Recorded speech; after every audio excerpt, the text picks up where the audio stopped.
ओम नमः शिवाय। शिव महापुराण रुद्र संहिता पार्वती खंड अध्याय 9 हिमालयનું સ્વપ્ન। બ્રહ્માએ કહ્યું, હે નારદ, કેટલાક સમય પછી એકવાર મેનાએ હિમાલયની પાસે જઈને પ્રણામ કર્યા પછી નમ્રતાપૂર્વક કહેવા લાગી કે હે પતિદેવ, પુત્રી પાર્વતી હવે વિવાહ યોગ્ય થઈ ગઈ છે। કોઈક ગુણવાન વરની સાથે તેનો પાણી ગ્રહણ સંસ્કાર થાય તેમ ગોઠવો। આ ગુણવતી સુંદર કન્યાને તેના સમાન જ વર મળે તો તે પ્રસન્ન થાય। હિમાલયે કહ્યું, હે દેવી, તમે શંકા ન કરો, નારદના વચન મિથ્યા ન હોઈ શકે। જો પુત્રીના પ્રત્યે પ્રેમ છે તો તેને ભગવાન રુદ્રને માટે તપ કરવા કહો, તેના દ્વારા તે તેમની પ્રસન્નતાને પ્રાપ્ત કરે। ભગવાન શંકર પ્રસન્ન થઈને જ્યારે તેને પત્ની તરીકે સ્વીકારશે તો તેના અશુભ લક્ષણો પણ શુભ થશે। આટલું સાંભળતા મેના પ્રસન્ન થઈ ગઈ। ઉમાની કોમળતાનો વિચાર કરતા તેના મનમાં વ્યાકુળતા જન્મી, આંખમાંથી અશ્રુધારા વહેવા લાગી, મુખમાંથી વાણી વિરમી ગઈ। ત્યારે બધાના મનમાં ભાવ જાણનારી શ્રી ઉમાજીએ માતાના ભાવને પામી જઈને ધીરજ બંધાવતા કહ્યું, હે માતા, મેં આ રાતના છેલ્લા પ્રહરમાં બ્રહ્મ મુહૂર્તમાં એક વિચિત્ર સ્વપ્ન જોયું, જેમાં મને એક તપસ્વી બ્રાહ્મણના દર્શન થયા। પ્રસન્ન થઈને મારા પ્રત્યે દયાયુક્ત થઈને તેણે કહ્યું, તું ભગવાન રુદ્રની પ્રાપ્તિને માટે તપ કર।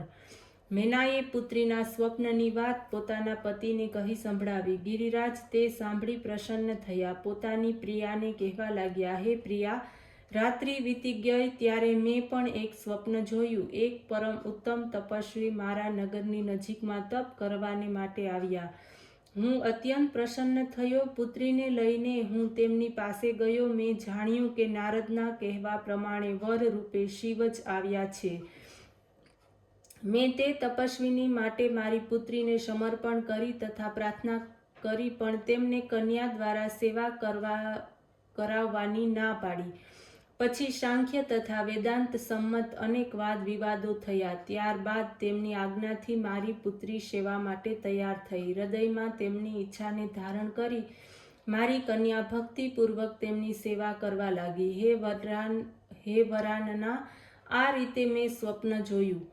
જ્યારે ગિરિરાજે આ પ્રમાણે કહ્યું ત્યારે મેના તથા ગિરિરાજ શુદ્ધ ચિત્ત વડે કેટલાક સમય સુધી તેઓ તે સમયની રાહ જોતા બેઠા। કેટલોક સમય સતીના વિરહને કારણે ભ્રમણ કર્યા પછી તપ કરવાને માટે શિવ હિમાલય પર આવ્યા। પાર્વતી પોતાની સખીઓ સાથે શિવની સેવા કરવા લાગી। કામ બાણથી વિદ્યા થવા છતાં સિદ્ધિ વિકારને પ્રાપ્ત ન થયા। નેતાગ્નિ વડે કામદેવને બાળીને ભસ્મ કરી નાખ્યો। ગિરિજા પોતાનો અહંકાર દૂર કરી મહાન તપસ્યા કરી, જેથી શિવ પ્રસન્ન થયા। લૌકિક આચારને યોગ્ય ગણી વિષ્ણુએ શિવને પ્રસન્ન કર્યા। શિવે પ્રસન્ન થઈને ગિરિજાની સાથે વિવાહ કર્યા। મહામંગલ વર્તાયો। હે તાત, આ રીતે સંક્ષેપમાં મેં શિવ ચરિત્ર કહી સંભળાવ્યું।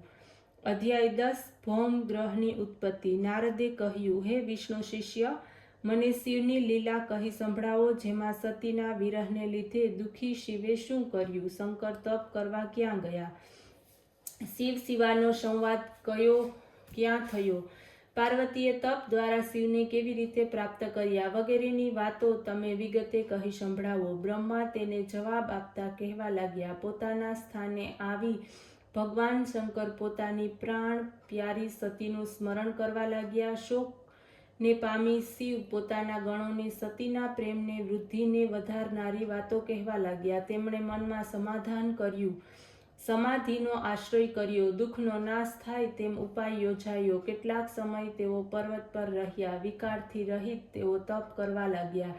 તે સમયે પ્રભુના લલાટમાંથી જે પ્રસ્વેદ ઉત્પન્ન થયો તેમાંથી એક બાળક પેદા થયું। તે બાળકને 4 ભુજા હતી। તેનો વર્ણ રક્ત હતો। મનોહર આકૃતિથી તે યુક્ત હતું। તે અલૌકિક, શ્રીમાન, તેજસ્વી તથા શત્રુઓને દુઃસહ હતું। બાળક શિવજીની સમક્ષ સેવા લાગ્યું। તે શિવજીના પુત્ર રૂપે થયું। પૃથ્વી દેવી પોતે સ્ત્રીનું રૂપ ધારણ કરી શિવજી સામે